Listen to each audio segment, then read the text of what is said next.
Oke, baik. Bismillahirrahmanirrahim. Assalamualaikum warahmatullahi wabarakatuh.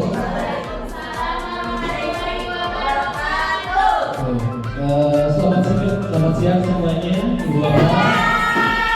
Ya, semoga sekarang kondisinya sangat panas ya, dan mengurangi rasa semangat kita untuk pembelajaran. Sebelumnya, izin perkenalkan diri, saya Indra CGP nomor 9 dari SD Tiga Sukasari ya, dalam rangka pemenuhan kebutuhan salah satu tugas dari modul 1.4 yaitu tentang diskriminasi terkait dengan budaya menyebarkan pemahaman dan penerapan budaya positif yang seperti itu. Baik, sebelumnya saya ucapkan terima kasih kepada Ibu Kepala, Ibu Kementerian ya, di Salam Guru kepada rekan-rekan guru semuanya, baik dari guru Sukasari, baik sama dari guru Kepala juga, saya terima kasih atas atensinya untuk mau bergabung mengikuti informasi terkait budaya positif. Sebelum ke materi tentang budaya positif, sebelumnya mau bertanya dulu kepada Bapak, apa sih Bapak yang tahu tentang budaya positif itu? Ada yang mau bertanya lebih dahulu apa itu budaya positif? Budaya itu apa biasanya budaya yang berkumpul? Apa biasanya budaya yang bisa berubah kebiasaan? Terus apa lagi? Budaya itu apa? Ada yang mau menawarkan yang lainnya? Apa budaya? Adat istiadat. Jika digabungkan mengenai tentang budaya positif, berarti budaya positif itu adalah suatu kebiasaan yang baik atau bagus. Nah, dari konsepsi budaya positif di sini itu ada beberapa ya. Satu mengenai perubahan baru, yang kedua konsepsi positif, yang ketiga ada nilai-nilai kebajikan, yang keempat ada kebutuhan dasar manusia, yang kelima ada motivasi perilaku manusia, yang keenam posisi kontrol guru, yang ketujuh yang keenam dan yang terakhir adalah segitiga restitusi. Nah, kita masuk ke pembahasan yang pertama dulu ya, yaitu mengenai perubahan paradigma baru. Ya. Nah, paradigma baru dalam pendidikan yang Ibu mengetahui apa? Paradigma itu apa? Pemikiran, terus apa lagi? Pandangan, mungkin juga, terus apa lagi? Ada yang lainnya? Oke, nah, mengenai tentang paradigma baru itu erat kaitannya itu dengan diferensiasi ya, kalau sekarang ya, diferensiasi. Nah, di sini pembelajaran paradigma baru merupakan pembelajaran belajar berdasarkan prinsip pembelajaran berdiferensiasi, sehingga para peserta didik belajar sesuai dengan kebutuhannya berdasarkan tahap perkembangan sesuai teori psikologi modern untuk mewujudkan program belajar Pancasila. Ya, nah, pembelajaran dengan paradigma baru mungkin selalu berpihak kepada siapa. Nah, jika dulu pandangan pemikirannya itu selalu guru yang selalu menerangkan tentang segala materi yang disampaikan terhadap siswa ya. Nah, kita sekarang masuk ke paradigma baru, jadi kita kalau misalkan sedang memberikan materi atau pembelajaran, diusahakan sudah berpusat kepada siswa, tidak lagi guru yang berdiri memberikan ceramah terhadap anak-anaknya, tapi harus ada perubahan ya, harus ada perubahan, tidak hanya guru yang terus menyampaikan materinya terhadap anak, tetapi kita menuntut supaya anak bisa apa? Bisa mandiri, betul ya, terus bisa apa lagi? Kalau anaknya aktif dan sangat kritis sesuai dengan tujuannya adalah untuk mewujudkan program belajar Pancasila. Nah, di sini ada 6 terkait program belajar Pancasila, ada beriman,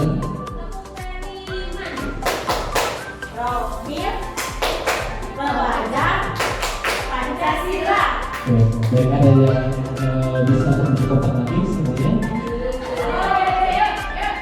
Yang ini bukan satu. Fokus orang siapa yang mau memimpin pembelajarannya? Yang ini dulu, silakan Bapak Ibu sekalian. Oh, ada dulu ya. Siap ibu-ibu, kamu semangat sobat. Semangat, semangat, lihat. Semangat, semangat, lihat. Baik, sebelum penyanyinya yang kelima, ada tepung kelima dulu ya. Tepung kelima, proyek penguatan, profil pelajar Pancasila. Iya, kita ke nyanyiannya. Nyanyian kelima.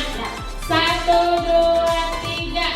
Pelajar Pancasila beriman dan bertakwa pada Tuhan yang Esa dan berakhlak mulia, berkebinekaan global, gotong royong mandiri, kreatif dan bernalar kritis. Makasih. Oke, terima kasih ke Bu Sani ya yang sudah wow keren asik. Oke, baik ya. Terima kasih kepada Bu Sani yang sudah memberikan program Pancasila ya. Nah, di sini tadi sudah disebutkan dan sudah dinyanyikan bahwa dalam program Pancasila itu terdapat 6 poin ya. Ada beriman beragama berbangsa, mandiri, bernalar kritis, kreatif, bergotong royong dan berkebinekaan global. Nah, untuk program pembelajaran di Paradigma baru ini menuntut kita supaya mau bisa fokus dengan Pancasila ya, seperti itu.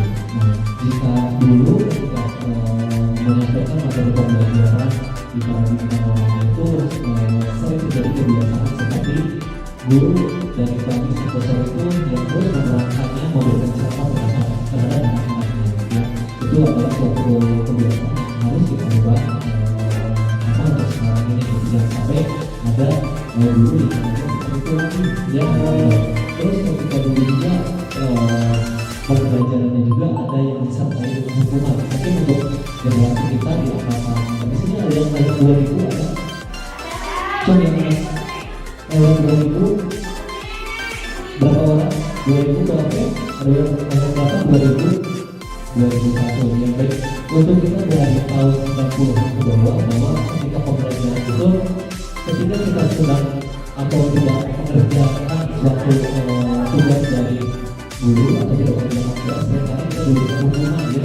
Bahkan ketika pembelajaran juga kita tidak tidak menyangka dihukumnya itu secara spontan. Bisa jadi seperti ketika kita mengerjakan tugas, misalkan kita menghadap ke bot, lalu kita tanpa kita tahu bahwa kepala kita itu dijelaskan ke bot. Tapi untuk sekarang karena sudah pemikirannya sudah berlain, terus yang namanya pembelajaran terus berubah, jadi kita harus menyesuaikan dengan kodrat zamannya ya, karena kebiasaan antara kodrat zaman itu ada kodrat zaman juga, ada juga kodrat alam ya. Secara kodrat alamnya kita tidak tahu basic kita dilahirkan dari keluarga seperti apa, kita tidak tahu suasana di rumah itu seperti apa, kita tidak tahu juga kita berasal dari keluarga seperti apa.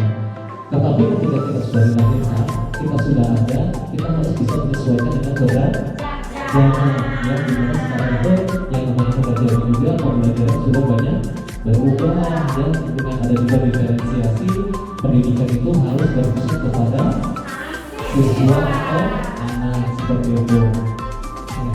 Lanjut ya Bu. Nah di sini seringkali terjadi miskonsepsi tentang teori kontrol ya. Jika di sini dikatakan bahwa ilusi guru mengontrol murid, terus ada melanjutkannya ilusi bahwa politik dan pembuatan bersama mampu menggunakan karakter, yang ketiga ini ilusi bahwa semua membuat posisi efektif dan bermanfaat, dan yang terakhir adalah ilusi bahwa orang dewasa berhak memaksa ya. Kita bahas satu dulu ya, ilusi guru mengontrol murid. suatu pembelajaran biasanya kita sering melihat siswa yang memang melakukan tindakan-tindakan yang memang bisa dikatakan keluar dari aturan yang sudah ada. Kita sebagai guru tidak bisa untuk mungkin pada saat ini bisa untuk memantau anak, ya, tetapi ketika kita sudah memberitahu anak terhadap anak bahwa melakukan kegiatan tersebut adalah merupakan kegiatan yang salah. Di depan kita anak tersebut mungkin bisa untuk berubah, tetapi ketika kita sudah tidak ada ataupun mereka sudah keluar dari sekolah ataupun tidak mengenal gurunya, bisa saja anak tersebut memulai kesalahan tersebut. Nanti distorsi yang disebut dengan distorsi tentang teori kontrol, ya, yang beranggapan bahwa guru itu bisa melakukan terhadap anak, ya, karena kembali lagi pada pembelajaran dari diferensiasi bahwa segala pendidikan itu harus berpusat pada anak juga, lalu bahwa anak itu bisa diberikan kemampuannya, bebas menentukan dengan keinginannya, tetapi kita sebagai guru juga harus bisa membatasi, bisa mengarahkan kemana anak-anak tersebut untuk melakukan suatu tindakan. Tidak serta-merta ketika yang namanya mereka belajar itu siswa bebas melakukan dan keinginan yang mereka mau, tidak seperti itu juga, ya. Nah, itu memiliki keunikan dan kita sebagai guru pun harus bisa menggali potensinya, mengarahkan dengan bakatnya, ya. Termasuk ketika pembelajaran juga kita tidak bisa menyamakan antara satu siswa dengan siswa yang lainnya, gitu. Perlakuannya pun berbeda, tidak bisa mengukur si A dengan si B, siswa dengan si D, tidak bisa, gitu. Dikarenakan ya kembali ke bawah, anak memiliki memiliki background di rumah seperti apa, masing-masing punya ciri khas seperti itu. Kita ke bagian selanjutnya. Nah, di sini mengubah paradigma sebagai respon dan pendekatan teori kontrol. Jika pada saat ataupun pada lama atau pembelajaran sudah lama, bahwa dikatakan masih mengusulkan realitas atau kebutuhan sasaran. Jadi kalau pembelajaran zaman itu mengatakan bahwa realitasnya atau kebutuhan secara spesifik sama semuanya. Di teori kontrol mengatakan bahwa kebutuhan kita itu berbeda, yang tidak bisa diukur sama rata. Yang kedua, semua orang melihat hal yang sama. Di teori kontrol katakan bahwa setiap orang memiliki gambaran yang berbeda, ya. Kita bisa beberapa analogi terkait sebelum telepon tentang semua orang melihat hal yang sama. Ketika dulu kita belajar, ketika waktu masih SD, mungkin bisa dikatakan bahwa ketika kita ketika menerima materi dari guru itu, kita dihadapkan pada persamaan pembelajaran. Kita harus mulai bisa menyamakan persepsi juga dengan teman-teman yang lainnya, gitu kan. Sedangkan kalau kita ada batasan seperti itu, kita tidak bisa berekspresi ataupun tidak bisa untuk mempunyai gambaran mengenai misalkan negara Australia.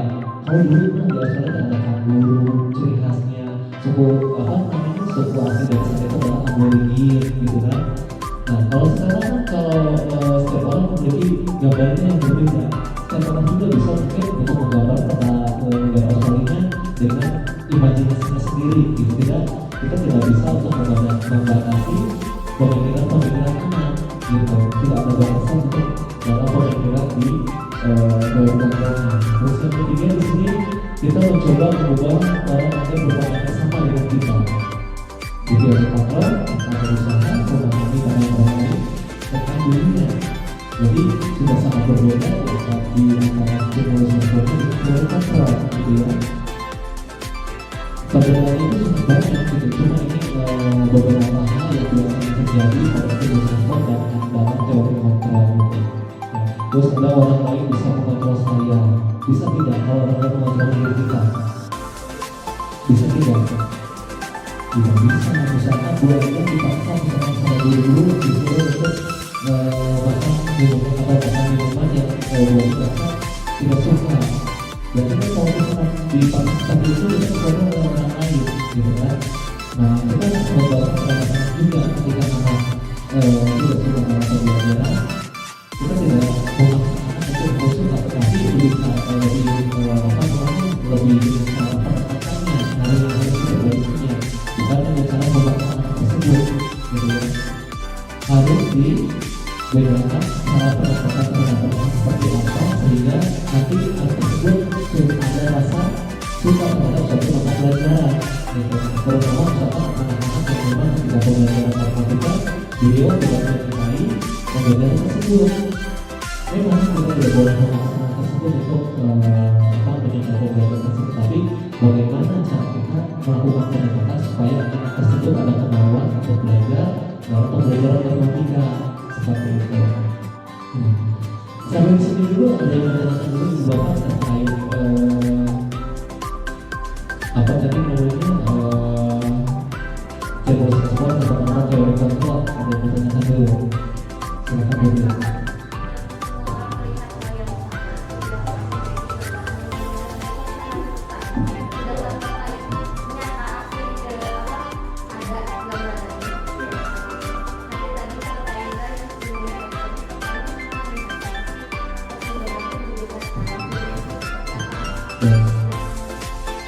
Terkait semua orang melihat hal yang sama dalam sebuah kelompok, dalam sebuah kelompoknya semua orang memiliki gambaran yang berbeda. Nah, semua orang melihat hal yang sama. Nah, jadi dalam pembelajaran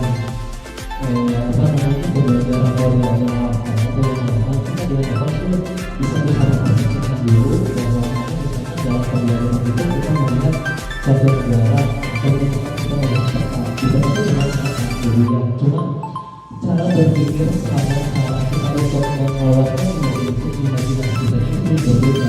Kalau dalam kelompok sebuah kelompok itu kita bisa bahwa kita itu betul seperti ini, ciri-ciri seperti ini.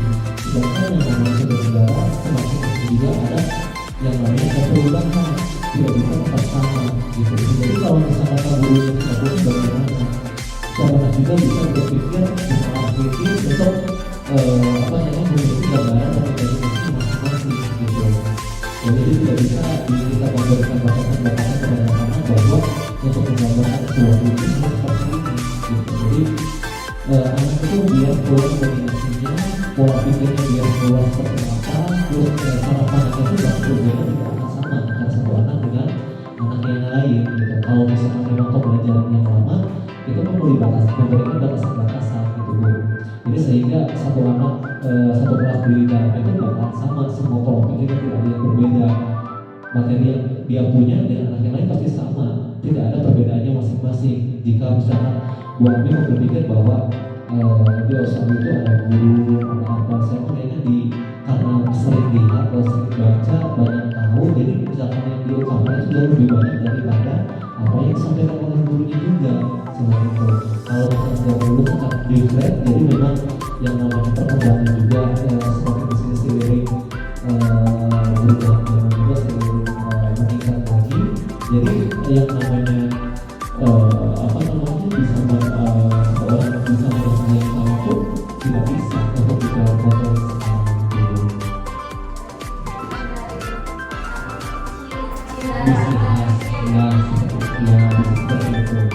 Lebih biasa secara visualnya mungkin kita sama juga, dan cuma pandangan pemikiran anak yang berbeda seperti itu, tidak ada batasan apa-apa.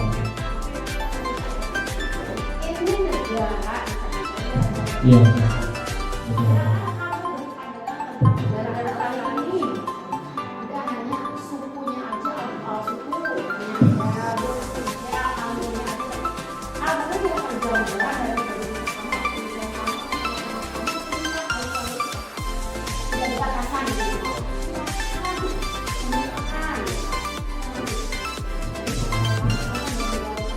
Betul, seperti itu. Jadi berbeda sekali antara semua teori kontrol yang jadi kita ketika memberikan juga bersama dan kita berikan dampak itu berikan dampak kebebasan yang kemerdekaan buat mereka berekspresi, berpendapat, berimajinasi sesuai dengan konteks dan kontrol pembelajaran yang ada. Jadi sampai ketika mereka diberikan kebebasan, anak juga menggambarkan di luar dari apa yang kita berikan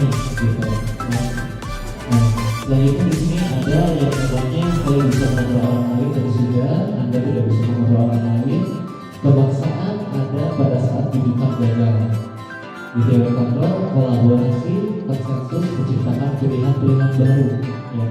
Terus di terakhir ada model berpikir menang atau kalah, di dalam kontrol model berpikir menang. Ya. Jadi sangat jelas sekali perbedaannya antara stimulus respon dan teori kontrol. Ya. Yang kita pakai dalam pembelajaran di kurikulum pembelajaran ini adalah tentang mengenai teori kontrol dengan tadi stimulus respon. Ya, bisa dipahami semuanya sekarang. Lanjut ya ke berikutnya. Di sini ada yang namanya mengenai disiplin positif. Disiplin itu sendiri apa sih menurut Ibu Bapak? Disiplin ketaatan apalagi? Disiplin apa? Biasanya mengenai apa? Peraturan disiplin berasal dari kata disiplinan yang artinya belajar. Disiplin mengacu pada disiplin diri yang memiliki tanggung jawab terhadap apa yang dilakukannya berdasarkan nilai-nilai yang diyakini. Sedangkan disiplin positif merupakan salah satu cara penerapan disiplin yang bertujuan untuk menumbuhkan kesadaran serta memberdayakan peserta didik tanpa imbalan penghargaan berwujud ancaman atau hukuman. Jadi kira-kira di sini apa sih yang membedakan antara disiplin dengan disiplin positif? Apa yang membedakannya? Ada yang mau memberikan jawaban mengenai disiplin positif ataupun disiplin yang lainnya? Saya tidak boleh persidangan masuk ke sekolah. Disiplin positif contohnya misalnya seperti ini, saya harus datang ke sekolah jam 6.30. Tidak boleh membuang sampah sembarangan di disiplinnya. Terus di disiplin positifnya bisa mengatakan seperti ini. Gimana? Saya harus membuang sampah pada tempatnya. Jadi bukan kata-kata buanglah sampah pada tempatnya, tetapi lebih ke saya penekanan di situ adalah adanya penerapan, adanya apa lagi? Unsur apa? Tanggung jawab, apa lagi? Kesadaran, ya. Nah, kalau misalkan tidak ada nilai tidak ada nilai motivasi intrinsik dalam diri, maka kebiasaan-kebiasaan yang buruk yang biasa dilakukan oleh anak itu akan kembali terulang, ya. Kebiasaan buruk seperti bisa jadi suatu kebiasaan dikarenakan ya memang tidak adanya kesadaran dalam dirinya.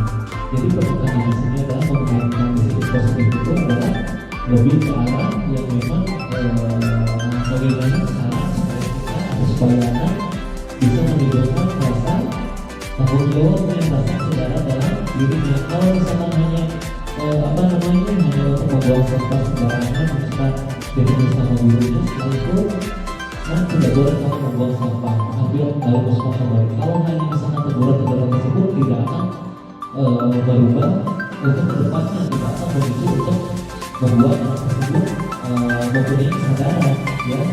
Hanya untuk satu hari biasanya jadi lebih condong untuk memberikan disiplin positif pada anak-anak. Bisa kata-katanya juga lebih lebih ke arah yang memang membangkitkan keinginan atau kemandirian terhadap anak yang tanggung jawab. Itu adalah yang diinginkan oleh kita semua, bukan hanya bukan hanya ketika di sekolah aja seperti itu, tapi ketika di rumah pun harus bisa dipraktekkan atau dilakukan seperti itu.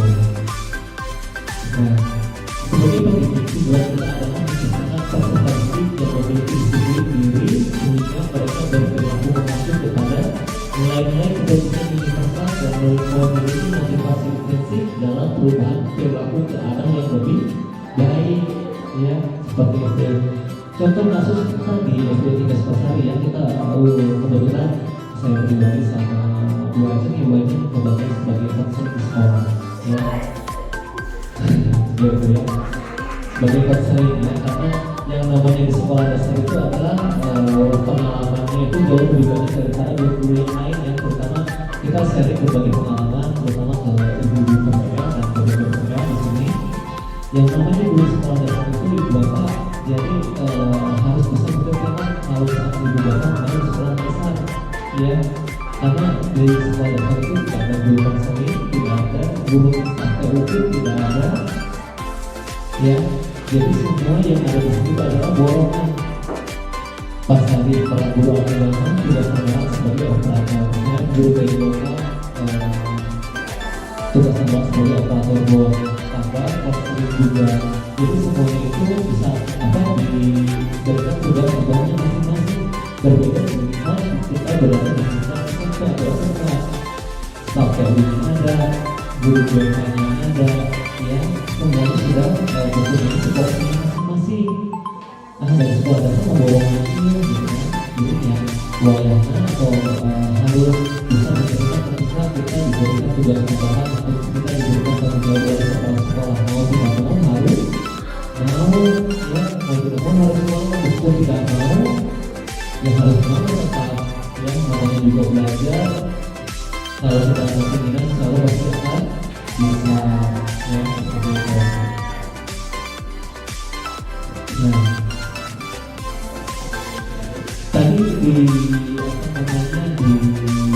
materi sebelumnya dikatakan sebagai pendidik tujuan adalah kita didik teknologi disiplin sehingga mereka berperilaku mengacu kepada nilai-nilai kebajikan. Apa itu nilai kebajikan? Apa itu nilai kebajikan?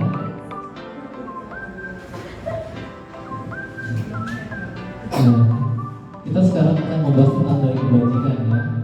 Nilai yang disepakati bersama terlepas dari suku, bangsa, agama, bahasa maupun latar belakangnya.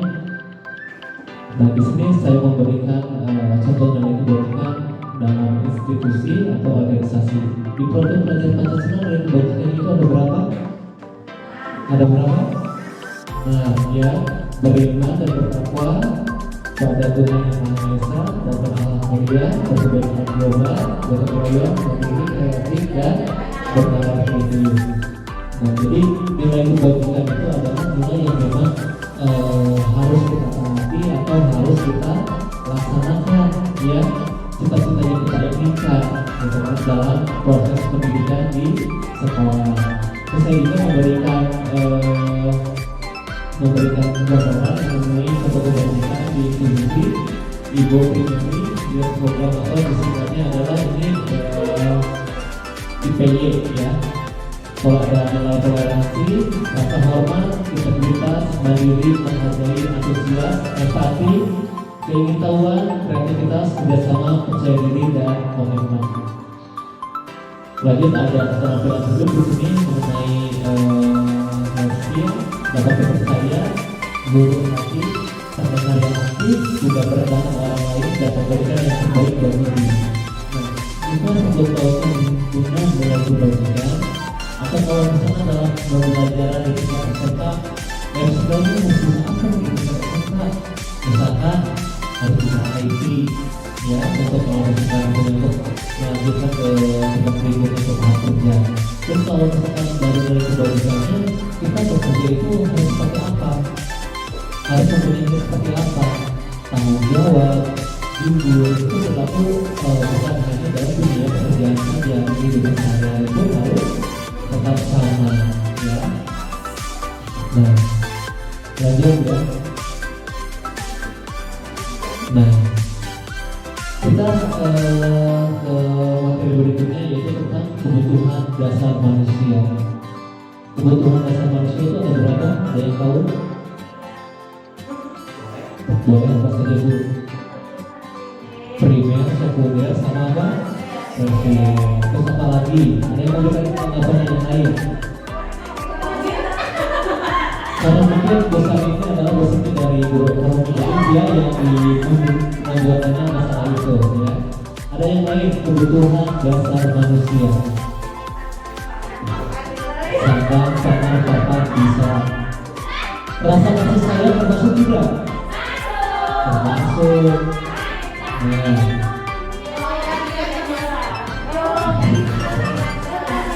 Baik.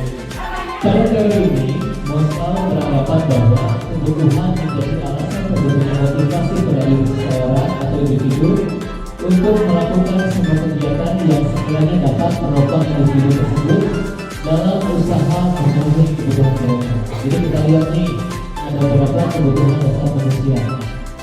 Ternyata ada 5, ya. Kebutuhan dasar manusia itu ada 5.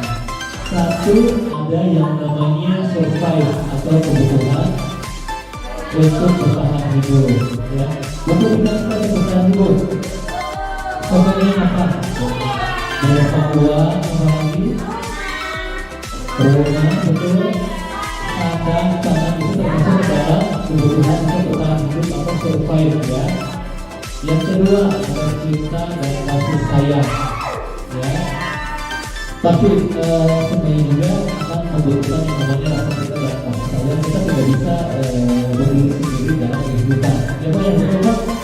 Betul, ya. Masing-masing orang juga pasti mempunyai pasangan hidupnya masing-masing. Terus kalian juga terkait pembelajaran. Terkait pembelajaran, ya. Nah, terkait pembelajaran pasti cinta dan kasih sayang itu selalu kita berikan terhadap anak didik kita, ya. Pasti akan selalu kita berikan. Tidak serta-merta ketika kita pembelajaran baru juga masuk kelas, Assalamualaikum. Sarali kali salin berudak teh. Nyaman mau memberikan seperti itu. Apa bu? Asal atau salin ya. Asal di mana bu kuburan. Betul seperti itu. Saya juga merasa seperti itu ya ketika masuk ke kelas.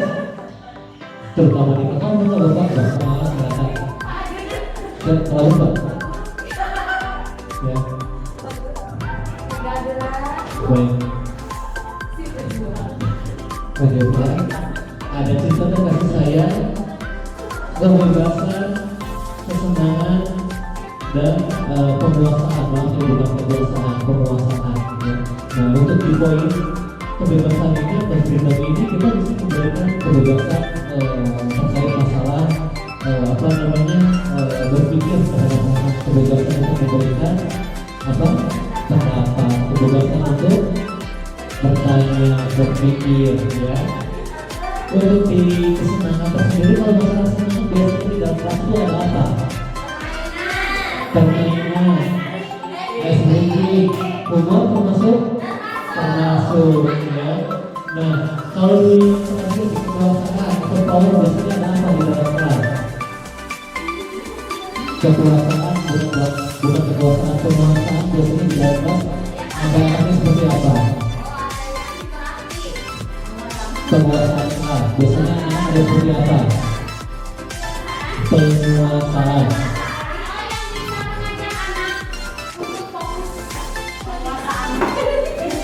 Ya, baik.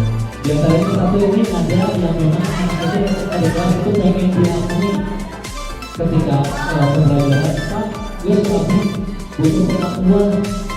Betul langsung seperti itu kan? Banyak ya. Terus ada yang pengen diperhatikan, cari perhatian dengan gurunya.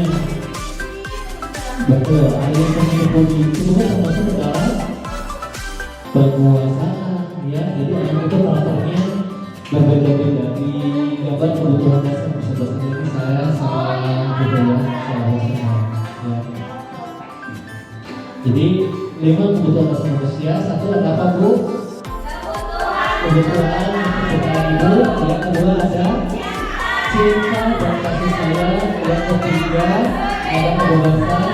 Yang keempat kesenangan. Dan yang terakhir adalah tentang penguasaan, ya.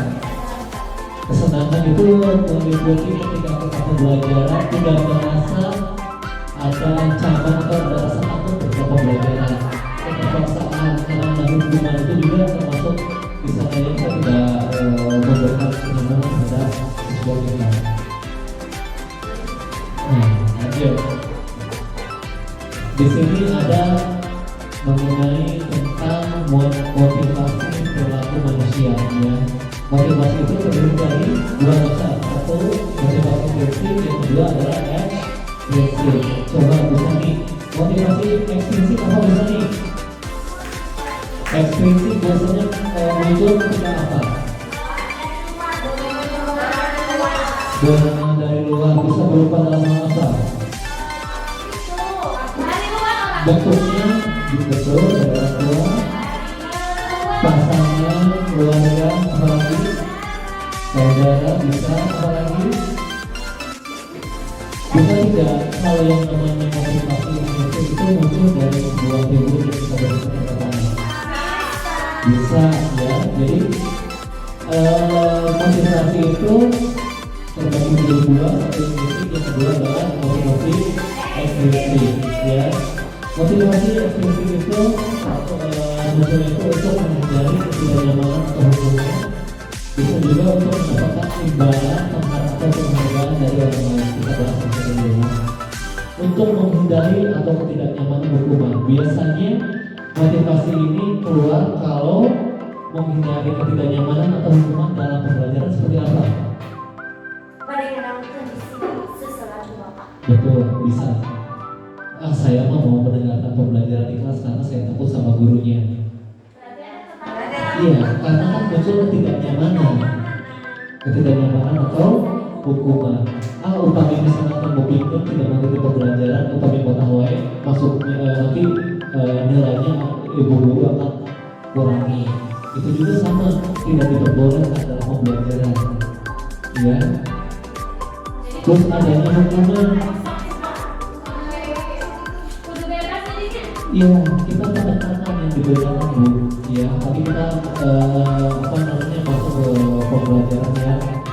Sebelumnya tadi di mana di dalam pembelajaran itu kita melakukan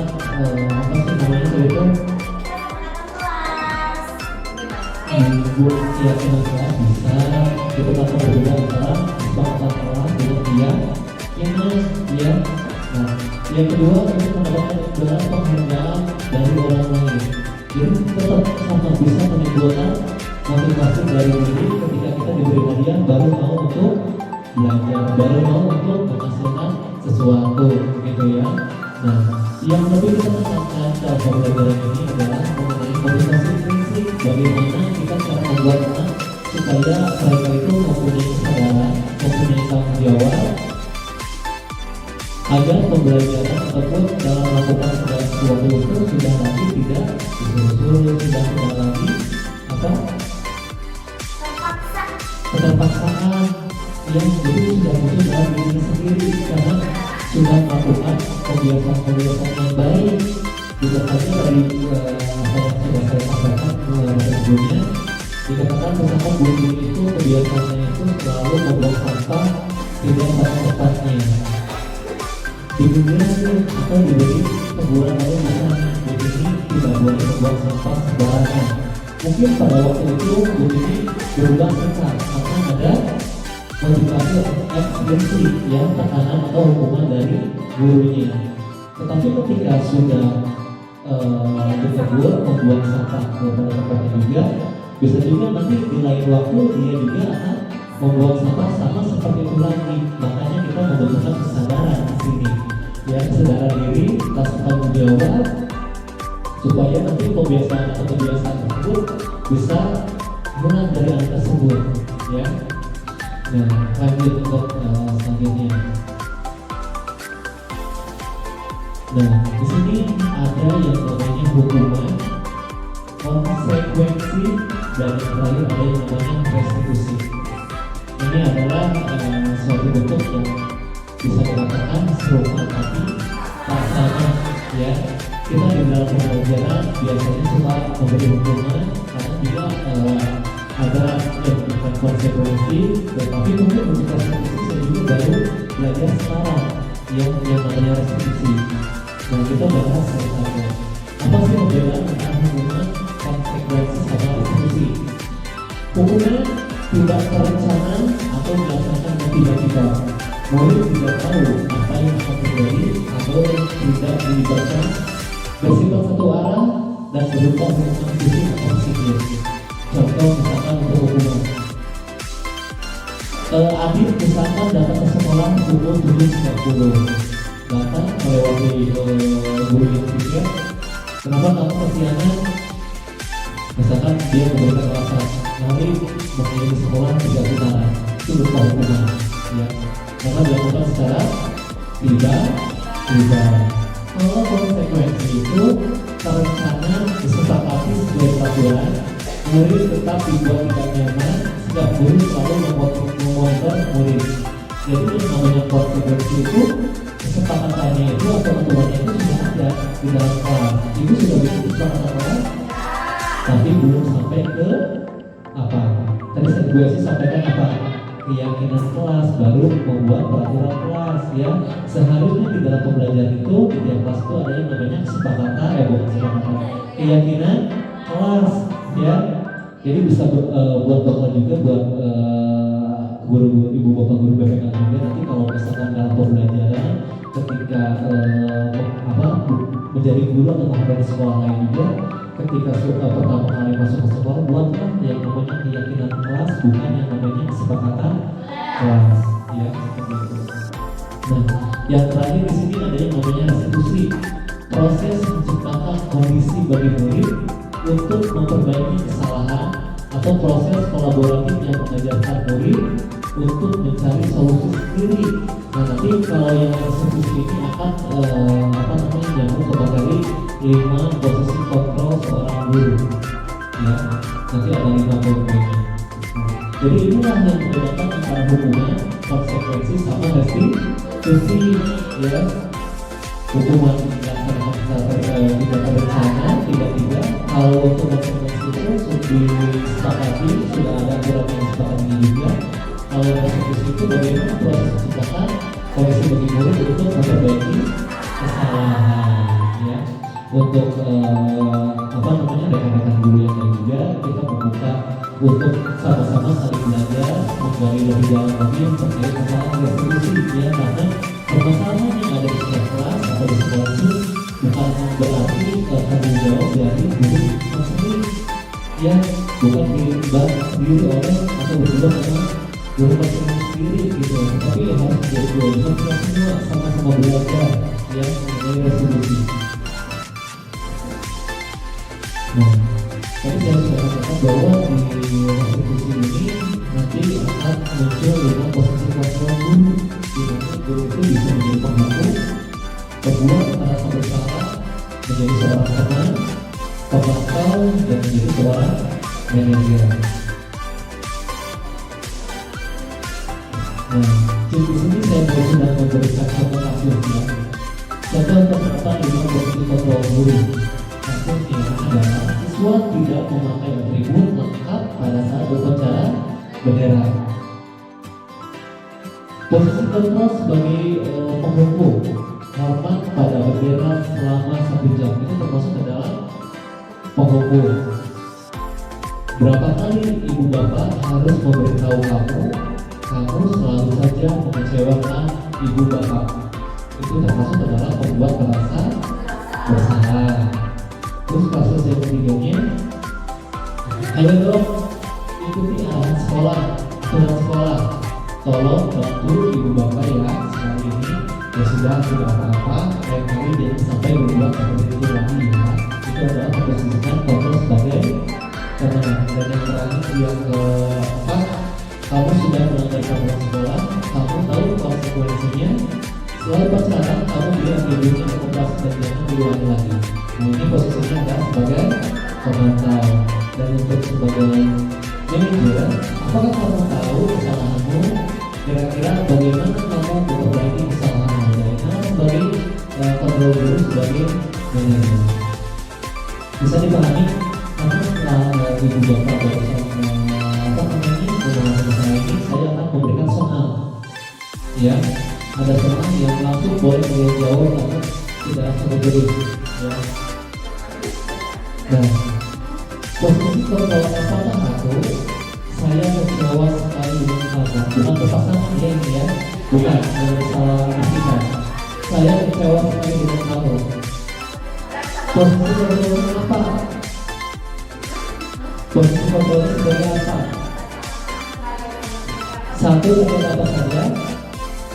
Ada penghukum, yang kedua sebagai teman, yang ketiga merasa bersalah, yang keempat pemantau, yang lainnya sadar menduga. Nah, kira-kira kalau misalkan saya kecewa sekali dengan kamu, termasuk ke dalam posisi kontrol yang mana?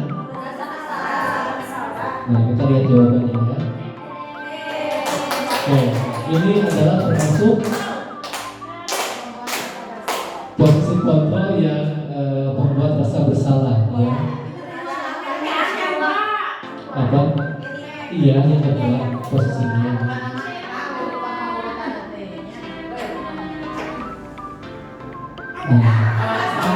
Menurutnya kamu tidak pernah benar melakukannya. Gimana saudara itu ya? Nah, ya ini kamu tidak pernah benar melakukannya, ini adalah termasuk dalam posisi kontrol maupun dan yang selanjutnya adalah di sini apa rencanamu untuk mendapatkan masalah ini? Ini adalah sebagai manajer. Iya, telat banget. Nah, ini yang saya adalah ayo lakukan, ayolah lakukan dari bapak ibu ya. Dan ini adalah sebagai kata karena dan yang terakhir di sini ada nah, kamu tidak pernah mendapat nilai jika tidak mengerjakan tugas. Ini adalah termasuk ke posisi kontrol ya. Nah, kita sebentar lagi masuk ke materi terakhir ya Bu ya. Tinggal satu materi lagi ya tentang keyakinan kelas. Mengapa keyakinan kelas dengan peraturan kelas?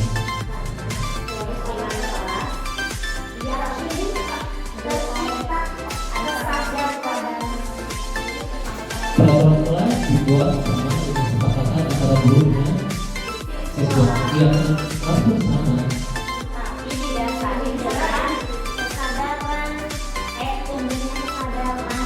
Lebih ke arah kesadaran juga bertanggung jawab ya dalam perbuatan keyakinan kelas ini. Nah, kalau kesepakatan kelas itu tadi sudah saya sebut sebelumnya itu untuk kesepakatan diantaranya contohnya adalah saya tidak pukul 7.00 saya sudah terlambat ya, misalkan pukul 7.00 saya sudah terlambat. Mungkin di keyakinan kelas kita bisa ubah bahasanya lebih meyakinkan lagi, saya harus datang ke sekolah pukul 6.45. Jadi lebih ada penekanan untuk meyakinkan diri bahwasanya saya tidak boleh terlambat yang seperti itu. Nah, pembentukan keyakinan kelas itu bersifat abstrak, berupa pernyataan yang besar dibuat dalam pernyataan positif sedikit saja agar mudah diingat sesuai dengan kondisi kelas dan sekolah, sehingga diterapkan semua warga sekolah keluarga kelas dilibatkan saat membuat keyakinan kelas. Keyakinan kelas itu bagaimana tidak dibuat di dalam kelas? Penting. Apakah ibu bapak sudah membuatnya dalam kelas? Dari kesepakatan kelas ya, dan biasanya itu ketika membuat kesepakatan keyakinan kelas itu diberikan di dekat tempat yang memang bisa dibaca dan juga kembali ya.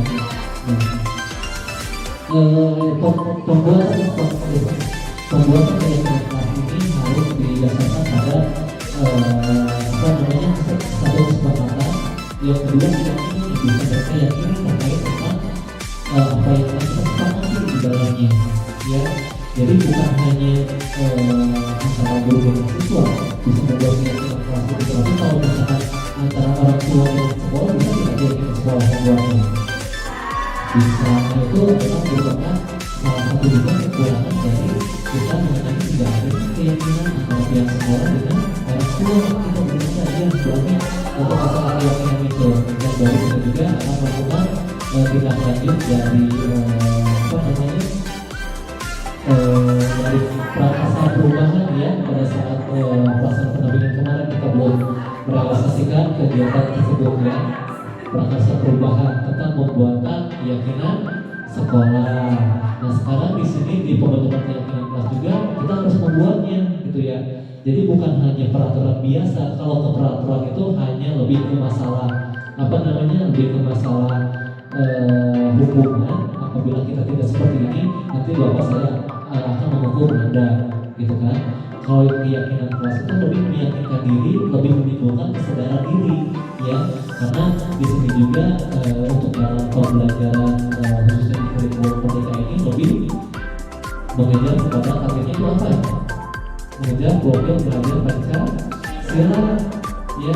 Keyakinan kelasnya pun makanya berbeda dengan peraturan kelas, ya, gitu.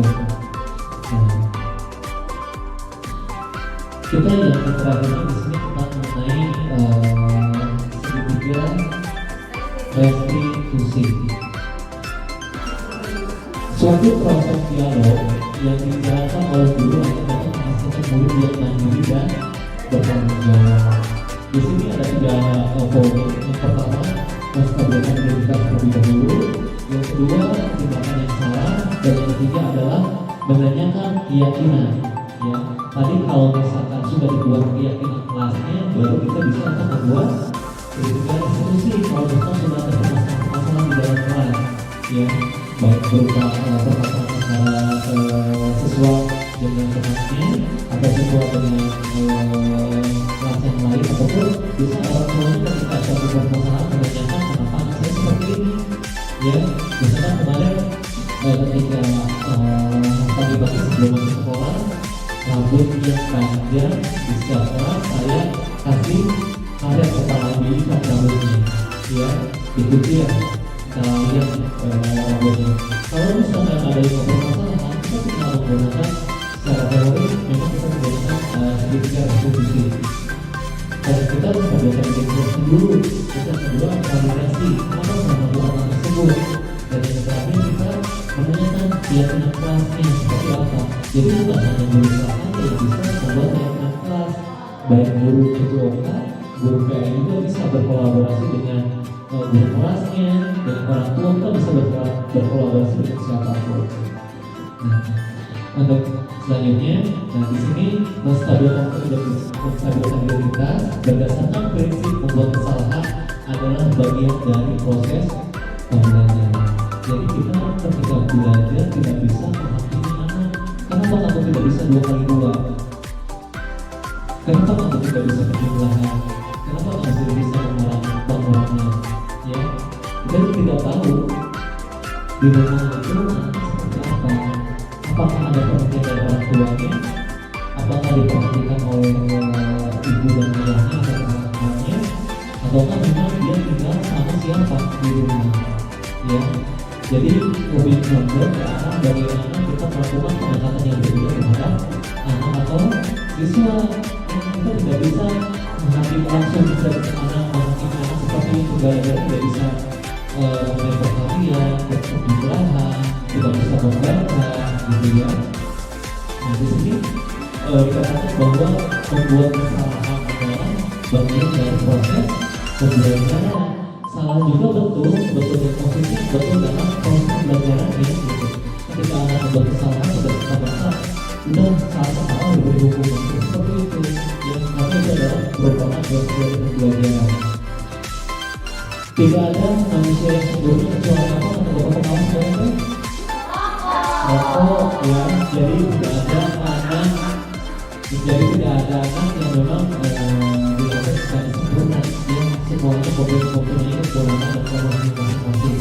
Bukan hanya anak, tapi kita juga sebagai pelajar didik juga sama seperti itu, ya. Iya, kita belajar dulu melihat kekuatan kelebihannya, ya, seperti itu. Dan juga kita jangan merasa bahwa ketika dalam suatu proses pembelajaran kita merasa paling tahu di dalam kelas. Bisa saja ketika pembelajaran itu anak secara pengetahuan umum jauh lebih pintar daripada kita, gitu kan ya. Apalagi sekarang sudah teknologi semakin canggih, internet sudah banyak digunakan. Kalau misalkan sebagai pembanding saja mungkinnya karena sepengalaman saya ketika kemarin di SDW Budi, memang anak itu ketika pembelajaran karena dikasih fasilitas ya fasilitas oleh orang tuanya. Kita handphone pasti menggunakan yang anak SD apa namanya, kita sebagai guru pemakainya kan Samsung, Vivo dan sebagainya gitu ya. Anak di level itu sudah ada yang menggunakan iPhone Pak. Di level itu karena fasilitasnya sudah diberikan maksimal oleh orang tuanya gitu. Laptop anak kelas 1 SD sudah bawa sendiri ya di level ya di level karena memang mayoritas di sekolah swasta tersebut ya, orang tuanya dari menengah ke atas ya. Di sekolah kita itu mayoritasnya dari menengah ke bawah gitu ya. Tapi apa namanya, saya yakin ketika bersaing dengan pengetahuan kita masih bisa kok bersaing dengan mereka. Buktinya kita ada beberapa program yang sampai ketika provinsi ya, tangan ya buat semua ya.